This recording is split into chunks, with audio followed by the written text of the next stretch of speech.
Buenos días, y a esta hora de la mañana vamos a conversar con los generales Eduardo Fournier y Otto Gibovich, que han venido esta mañana para analizar con nosotros esta crisis, estos operativos de los cuales todavía no tenemos información completa, y cuáles son las implicancias de que estos nuevos líderes terroristas aparezcan en todos los medios mientras el gobierno guarda un silencio estratégico, por decirlo de alguna manera. Buenos días, generales. Buenos días, Beto. Buenos días, Beto.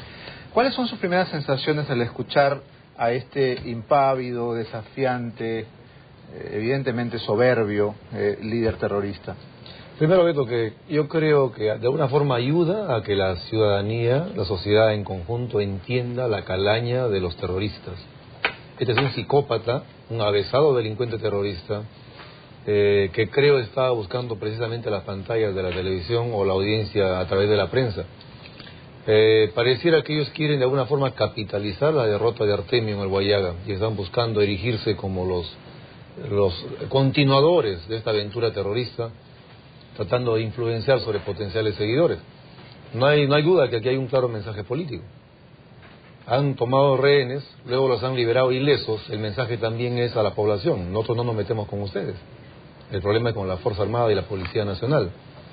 Y luego escuchar que los hemos aniquilado de la manera más desvergonzada.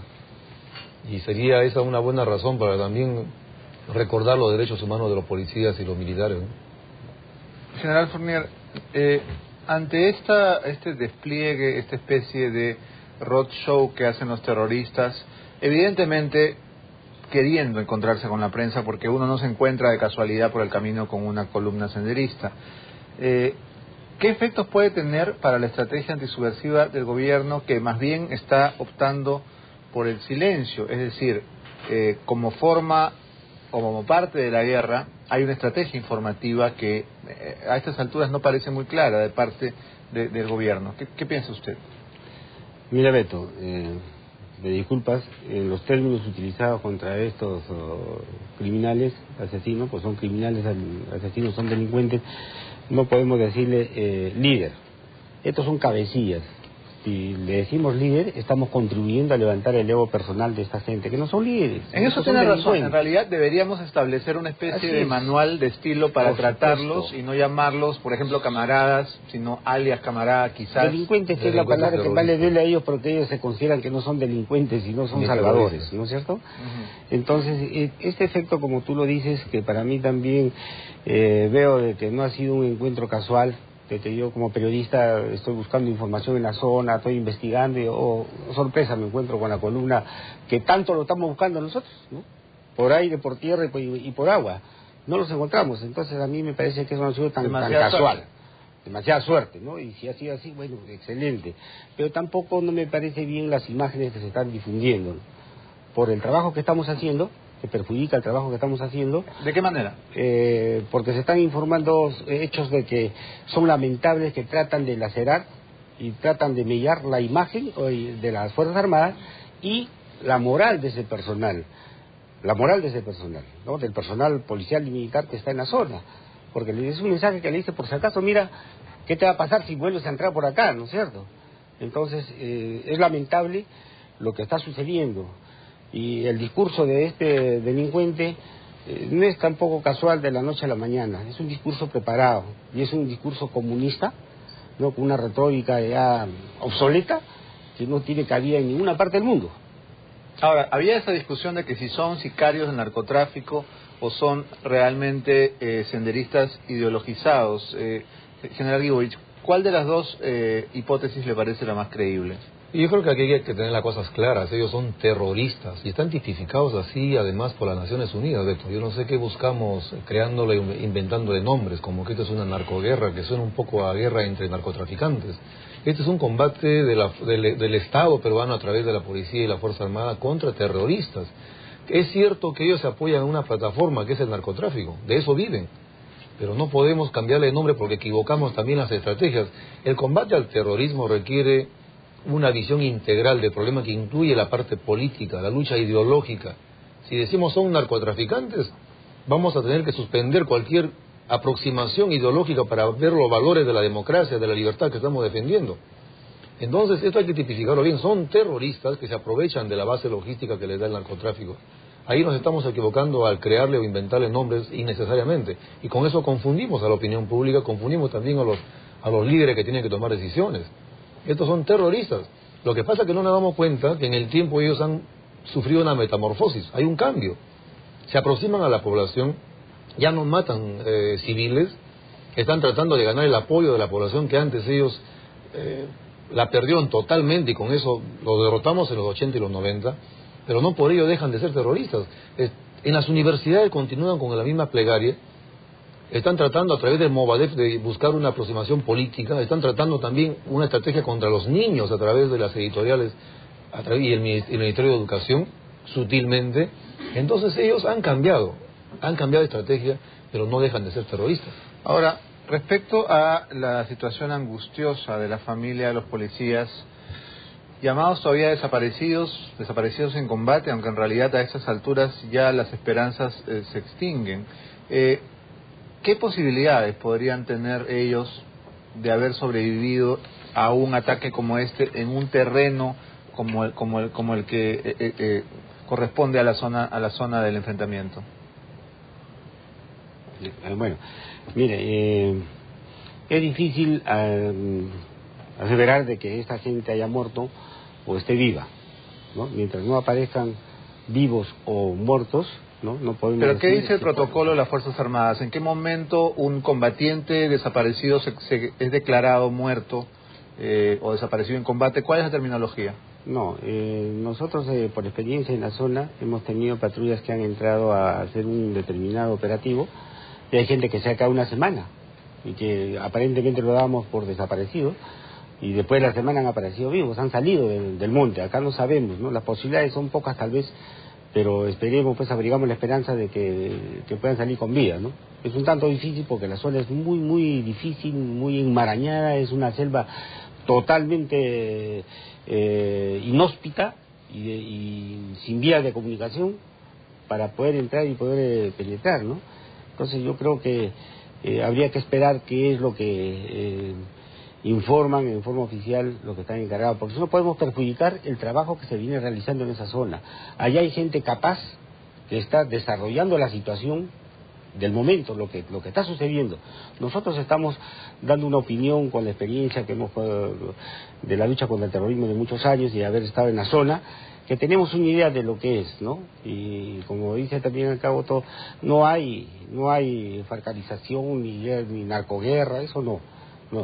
Pero que si existe sendero, existe, y existe narcotráfico, existe, que existe un sendero terrorista que tiene ideas marxistas comunistas. Lo que han perdido ellos es el objetivo primigenio del sendero de Abimael, que era tomar el poder por la vía violenta para instaurar la República Popular de Nueva Democracia. Eso ya no existe. Este grupo no significa en este momento un peligro para el sistema democrático, pero sí está focalizado en este BRAE, que es inmarañable, hasta ahora ha pasado 30 años y no se puede, pero no es que no puedan por las Fuerzas Armadas ni por la policía, es por la ineficiencia del Estado a partir del año 2000-2001 que abandonaron toda la zona, abandonaron toda la estrategia para la pacificación. Recuerda que hubo excarcelaciones de más de 3.600 terroristas, ¿no? Se han replegado, se recortaron al sector defensa, entrando nada más el ministro de Defensa de entonces, el general Ledesma, 800 millones a las Fuerzas Armadas. Desaparecieron el arma de inteligencia en el ejército y dijeron, desaparece, se borra del mapa, porque los motivos que dieron origen a la creación del arma de inteligencia, que era el terrorismo y el narcotráfico, ya han sido derrotados, ya no hay. Y solamente existe sendero porque el general Fournier habla de sendero. Y advertimos, y a ti te consta, que si el Estado no tomaba las acciones pertinentes en el momento, dentro de 5 u 8 años íbamos a tener un sendero recompuesto, que a lo tema ahí está. En el sendero del 99 habían 20, 30 terroristas, no había más. Lo que ha faltado es la tercera fase de la pacificación, que era la consolidación. El Estado no entró a ocupar ese espacio inmediatamente, tanto en Guayaga como en el BRAE, para recuperar a la población. Y eso hubiésemos eliminado, no teníamos este problema, lo abandonaron. No aplicaron la ley del haste, si me permites, entre comillas, H-A-Z-E, ¿no? Hasta el tonto, hasta el sonso. Tiene que sí, pero hasta que no. A ver, ¿qué cosa ha hecho el Estado desde el año 2001? Nos ha puesto a nosotros al frente. Nosotros no somos el Estado, no representamos a todo el Estado. ¿no? Allá las Fuerzas Armadas y la policía para dar seguridad a la población, mientras los otros sectores del Estado hacen su trabajo, Beto. Al parecer este gobierno recién está tomando la rienda del asunto para darle solución social a ese problema. No es militar ni policial, ¿eh? General Guibovich, si bien es cierto que el encuentro de esta columna terrorista con la prensa tiene que haber sido hecha posible por los propios terroristas, también es verdad que no se ha visto a lo largo de los reportes de los corresponsales en la zona una activa búsqueda por parte de las Fuerzas Armadas. No se han encontrado con los 1.500 efectivos que se enviaron a la zona, y esto genera ciertas dudas entre la población. ¿Hasta qué punto uno puede publicar victoria impecable y luego tener que corregir? ¿Esto no es un revés? ¿Esto no es contraproducente para la propia estrategia? Dos cosas, Beto. Primero, yo quisiera decir que aquí se ve claramente un escenario preparado. Cuando ves tú la ropa de los soldados o policías fallecidos colgados en un camino, es un escenario preparado para que alguien lo vea. No lo van a dejar así por siempre, eso está preparado. La parte buena, reitero, es que la sociedad puede ver ahora lo que es este terrorista. Y si algo falla siempre del lado de las Fuerzas Armadas y del Estado mismo, es la capacidad de comunicación. Y eso sí, yo recuerdo desde mi época, no hemos sido nunca buenos comunicadores.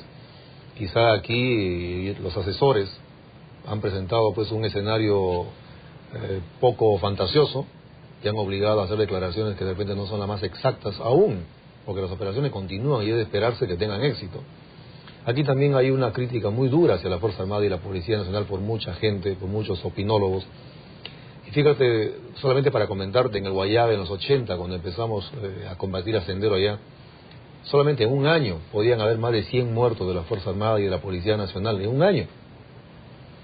Y ahora, lo que pasa es que también entonces habían muertos de la Fuerza Armada y Policía, pero habían muchos más muertos de la parte civil. Entonces la parte mediática se orientaba a las muertes de los civiles y soslayaba un poco las bajas de la Fuerza Armada. Hoy ya no sucede eso. Al no haber muertos de la parte civil, todo el foco está sobre la parte militar.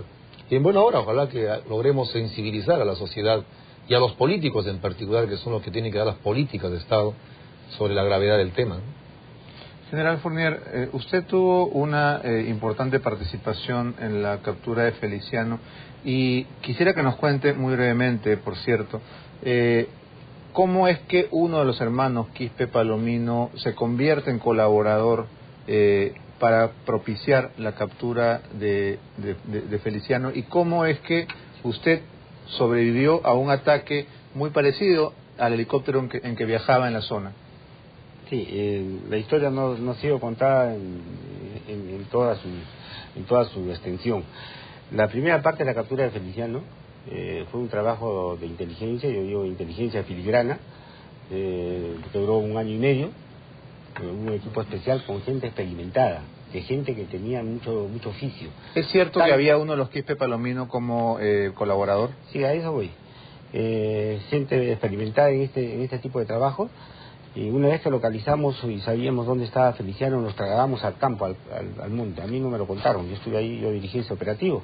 Y en mi equipo tenía 3 excelentes oficiales de la policía de la Dirín, de acá, de la Dincote, más la gente nuestra, ¿no? Más la gente nuestra. Nos trasladamos allá y no capturamos primero a Feliciano, capturamos 14 terroristas antes que Feliciano. Entre ellos estaba el segundo de Feliciano, que era Alcides, camarada Alcides, que murió en esa emboscada del 2 de octubre, Raúl. Era hombre fuerte en ese momento en la cadena de mando de ellos. Raúl es uno de los Quispe Palomino. Es el hermano mayor de los Quispe Palomino, ¿no? Es Jorge Quispe Palomino. Y José Víctor es el segundo. Entonces, mediante la conversación, que conversar, ojo, no es pactar, yo he hablado casi con todos los terroristas para poder ubicar a Feliciano. Que en ese momento te interesaba era Feliciano. Entonces, mediante la conversación, que es una forma de inteligencia, yo he conversado, pero no hemos pactado. Hemos capturado a Feliciano, ¿y qué le ha dado el Estado, entre comillas, a esos terroristas? Nada. ¿Qué nos ha dado a nosotros? Absolutamente nada. Y hasta ahora nos han dicho gracias. Pero Feliciano está preso. Porque los hermanos Quispe Palomino lo ponen, digamos así en el argot criollo, a Feliciano. ¿Lo echan? Lo echan.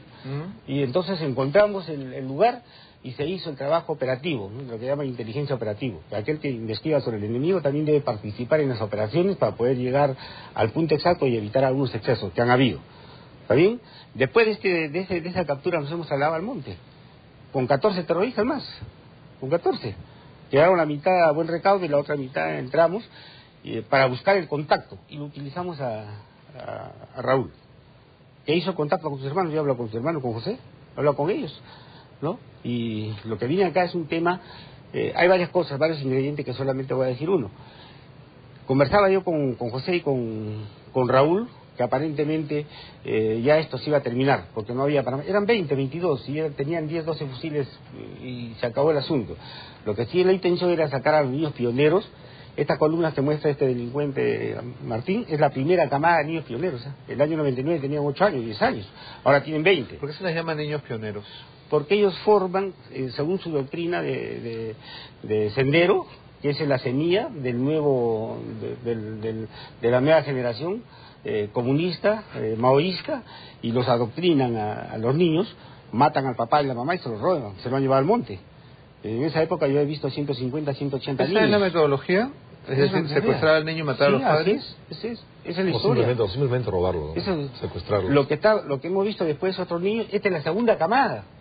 Entonces esos niños, mira Beto, no conocen la ciudad, no conocen nada, son animalitos del monte que solamente matan, ¿no? Y hay que matar al soldado y al policía, que es tu enemigo, y cuidar la coca, ¿no? Ese es una dupla del ilícito en la zona, ¿no? Y como hemos visto, son entrenados específicamente para eso desde los 6, 7 años, ¿no? Entonces, yo los he visto allá.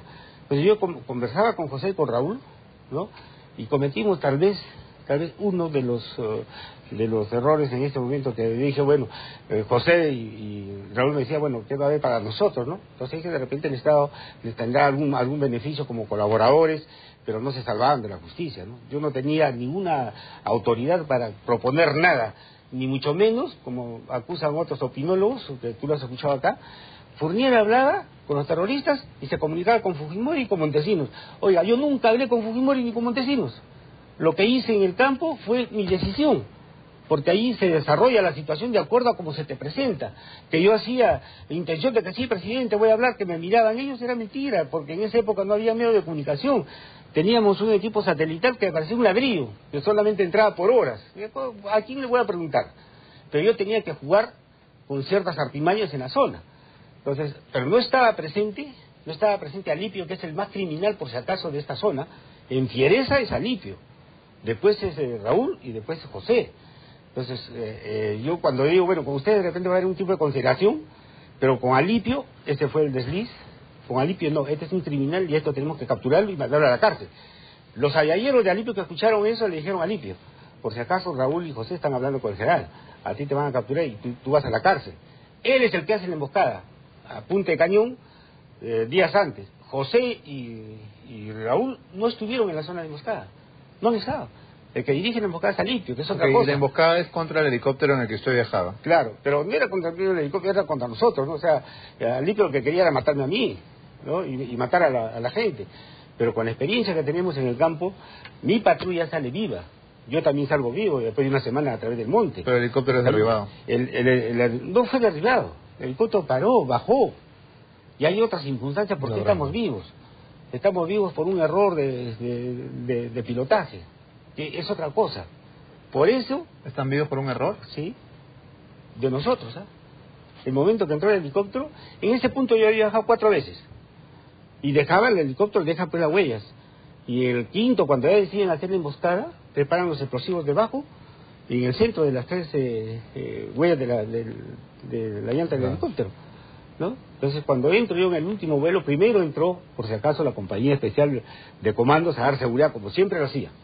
Entro después en el segundo vuelo y viene el helicóptero de protección, que siempre se hacía, ¿no? Entonces, cuando entro, el helicóptero no podía aproximar. Y yo de la misma ventana, siempre volé con la puerta abierta en esa época, me salí de varios esquemas, y tenía el monte, la selva, tenía en la mente. Entonces yo veía que el helicóptero no entraba, no hacía el hover porque es un hueco en el monte, no entraba. Yo gritaba, ¿qué es lo que pasa con ajos y cebollas? Porque en ese momento los ajos y cebollas son comunes por la situación que vives de tensión. Entonces el helicóptero llega a posarse en tierra, bajan 3 hombres antes que yo, y al salir yo, el cuarto hombre, viene un impacto, ¿no? Un disparo. Sale el disparo que por suerte no nos alcanzó, de un RPG, que era la orden del momento para hacer el atentado, y se produce la explosión eléctrica debajo del helicóptero. Pero con tan mala suerte para ellos y tan buena suerte para nosotros que el copiloto que entró no aproximó bien, o sea, no cayó en las 3 patitas del helicóptero, las 3 huellas, sino un poco hacia adelante a la izquierda, y la explosión agarra la cola, y en la cola muere el teniente Soto, que no tenía nada que hacer tampoco con esa patrulla, y Alcides, que era el segundo de Feliciano, y en ese momento el primero, ¿no? Y ahí se desata una historia larga que nos vamos a demorar para contar. O sea, que no es como dicen que le dieron en el aire, que le dispararon, que Fournier hablaba con los terroristas y con Fujimori, totalmente bien, fuera de foco. General Guibovich, usted ha mencionado la relación que hay entre todos estos acontecimientos que hemos vivido últimamente, y quisiera que nos dé una reflexión sobre si hay, según usted, una organización o un planeamiento de, por ejemplo, las acciones terroristas en el BRAE, las acciones del Movadef en la ciudad, el intento por convertirse en un partido político formal. ¿Usted ve una estructura, digamos, organizada en todas estas acciones? Son los mismos terroristas, Beto. Son los mismos terroristas que tratan de ponerse una máscara para poder continuar con sus acciones en el campo y en la ciudad. Hay un segmento que está en la ciudad, trata de buscar una opción política, y al mismo tiempo están trabajando intensamente con los niños. Esos libros infames que se han publicado donde prácticamente los terroristas son benefactores, eso va orientado a los niños de los colegios alejados, y si a ellos sumamos la estrategia contra los niños en el BRAE, vamos a ver que eso es una estrategia a largo plazo. Ellos siguen pensando y siguen tenazmente pensando en sus propuestas, y lo ven a largo plazo. Lo que está faltando acá es una visión integral del problema. Creo que hay una visión muy sesgada, hay una visión muy reduccionista del problema. Por eso, en buena hora, quizá que estas imágenes lamentables que se difundan van a ayudar a sensibilizar. Acá tiene que irse a un acuerdo entre oposición y oficialismo para diseñar políticas de largo plazo. Este problema de hecho, va a sobrepasar cualquier periodo de gobierno. Por lo tanto, se requieren políticas de Estado. Si vemos el acuerdo nacional, muy levemente se toca el tema. Hay que erradicar el terrorismo, el narcotráfico, y a la Fuerza Armada hay que velar por su institucionalidad. Y nada más. Ahí deberían estar acuerdos de políticas a seguir en los próximos 20 o 30 años. Porque el tema del narcotráfico también es un enorme problema que va a durar muchísimo. Entonces, si no nos ponemos de acuerdo los peruanos, si no hacemos una buena definición del problema, si no nos ponemos a definir políticas de largo plazo, este problema puede agravarse y nos puede estallar en la cara. General Fournier, para terminar, quisiera pedirle una reflexión final. Que todos los peruanos debemos estar unidos en estas circunstancias de esta crisis y respaldar a nuestros soldados, a nuestros oficiales, tanto de la Fuerza Armada como de la Policía Nacional, que están allá. Nosotros no sabemos a ciencia cierta qué es lo que realmente está sucediendo, cuál es la situación de nuestra gente, cómo está viviendo en esa zona. Son circunstancias muy particulares, muy especiales, y no debemos desdeñar con nuestros comentarios de los opinólogos que nunca han estado allá y nos hablan de expertos. Si tú me permites, puedo decir algo. ¿A quién llamamos experto? ¿Aquel que ha leído un libro y sabe teoría? ¿Es el experto? No. El experto es aquel que conoce teoría, conoce la doctrina, conoce la organización del enemigo, su modus operandi, y ha sido parte de la lucha contra el terrorismo o de la lucha contra el narcotráfico, o de lo contrario, también has estado en el otro lado como terrorista. Entonces, el terrorista es experto en su zona, tiene 30 años que conoce el terreno como la palma de sus manos y la forma de lucha y de evadir a la Fuerza Armada. Y los soldados que han estado allí, que hemos estado en esa zona, que más o menos conocemos el problema. Igual que el narcotraficante, que es un experto, porque él conoce al narcotraficante desde el momento que siembran la planta de coca, cómo la recogen, cómo la maceran, cómo la posean, cómo la sacan y cómo va al extranjero. ¿Usted cree que alguno de estos expertos, entre comillas, está haciéndole el juego al terrorismo? Por supuesto. Hablan algunas cosas que no son, ¿no? Y contribuyen. Por ejemplo, hemos escuchado a algunos que sostienen de una manera enfática que el rescate fue pagado, que los senderistas fueron digamos, se beneficiaron por el pago de las empresas. ¿Una declaración así le hace el juego al terrorismo? Claro que sí, esto es un juego, aunque ellos lo nieguen, ¿no? A nosotros no nos consta si ha habido o no ha habido un pago de por medio, pero por las circunstancias estamos viendo que el Estado no puede entrar en ninguna componenda con estos delincuentes terroristas ni tampoco ceder a su chantaje, de acuerdo. Pero eso no impide conversar. La empresa está conversando con ellos, ¿no? A la empresa no quiero decir que no le importa nada la estrategia del Estado, ¿no? Pero ellos tenían que ver por la vida de sus trabajadores. Ojo. Lo que pasa es que ahora, suena inverosímil que estos sujetos que usted mismo ha llamado psicópatas tengan un ataque de piedad o de misericordia y los suelten sanos y salvos. No, Beto, acá hay otro ingrediente, mírale. Otro ingrediente que es parte de la lucha contra el terrorismo. Esta gente después del año 2000 para acá, ¿no? Ha cambiado, ha virado de rumbo táctico en el campo y ha ganado la confianza de la población, ¿no? Ya no mata alcalde, gobernador ni campesinos, y con el narcotráfico los apoya. Entonces tiene un apoyo de la población. Todo el braille de la población sabe que existe sendero y narcotráfico, los conoce. Pero cuando tú vas, cuando tú vas te dicen que no. No les temen. Hoy día hay un no, pues, ahora, termino Otto, por favor, ¿no? Entonces, ¿qué pasa? Si estos mataban a uno de estos secuestrados, que es gente del pueblo, esa confianza ganada años anteriores la perdían y ganaban el repudio. Y estos no van a ser sonsos de perder ese apoyo de la población. O sea, tarde o temprano los iban a soltar porque tampoco están en capacidad logística de aguantar un mes, 2 meses, un año tipo la FARC secuestrados. No lo tienen, pues. Entonces, acá han confluido varios factores. Uno, que no tienen capacidad logística. 2, han sentido la presión de las Fuerzas Armadas, que el cerco no es ponerle una pared al costado ni darse la mano entre todos, ¿no es cierto? Han sentido la presión, han pasado los días, no había que comer para esa gente ni para ellos, y han hablado con la empresa en forma desesperada. ¿Que le haya dado algo a la empresa? No lo sabemos, ¿no? Porque al fin y al cabo son sus trabajadores. Entonces, todo este cuadro ha hecho de que lo liberen, pues, y lo suelten. Al fin y al cabo, ¿qué es lo que querían ellos? La agitación y propaganda, que es la cuarta forma de lucha que tienen ellos, para hacerse conocer de que estamos vivos, y ahí está, pues, este delincuente desafiando al Estado y a todos los peruanos, a todos nosotros nos está desafiando. Y nosotros, en cierta parte, le estamos haciendo el juego porque estamos hablando de este sinvergüenza. Los medios de prensa están hablando. Eso es lo que quieren. ¿Pero qué podríamos hacer? ¿Callarnos? Bueno, pues esa es parte de la lucha contra el terrorismo, Beto. Tú mismo le estás diciendo, ¿qué hacemos los medios, no? Que tienen la obligación de informar. Y hay cosas que a veces no se debe informar.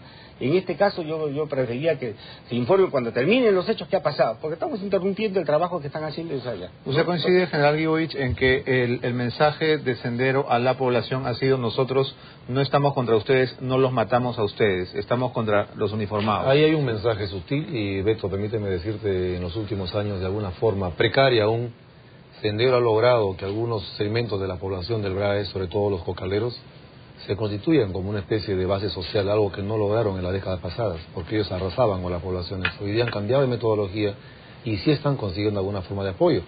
Y entonces la lucha, al final, se convierte en una lucha por la población. En otras palabras, la población es el campo de batalla. Nosotros ganamos en la década del 80 y 90 porque inclinamos la balanza ganándonos a la población. Con los comités de autodefensa... Eso se perdió. Se perdió totalmente. En parte, por lo que dice el general, no hubo consolidación. Y la consolidación aquí es social. Aquí el Estado debió llegar a las poblaciones afectadas a darle solución a sus problemas, cosa que nunca se hizo. Entonces hoy día, por eso hay que entender bien el fenómeno. Si es terrorismo, hay que ir en todos los campos, en la parte social. El BRAE tiene que ser la primera prioridad en la atención social. Los programas sociales deben estar ya en pleno. En la parte presupuestal, el BRAE tiene que ser la primera prioridad.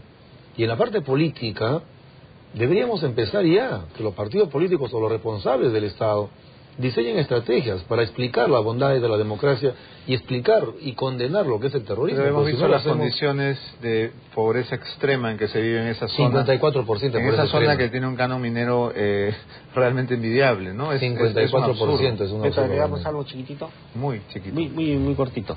Ese espacio político, pues, es político. Los pobladores de la zona solamente escuchan la perorata de Sendero y de los narcotraficantes que no hablan. No saben quién es el presidente en las comunidades aledañas. Los partidos políticos no van allá y hacen sus propuestas para que esa gente vea que hay otras opciones y no solamente escucha Sendero, ¿no? Y desde acá nuestro respaldo, nuestro apoyo a nuestros soldados y policías que están combatiendo en el BRAE, ¿no? Para nosotros un fuerte respaldo, un fuerte abrazo. Siempre. Muchas gracias a ambos por haber venido esta mañana. Abre los ojos, nos vamos a una pausa y cuando regresemos, el congresista Javier Díaz Canseco ya está con nosotros aquí en Abre los Ojos.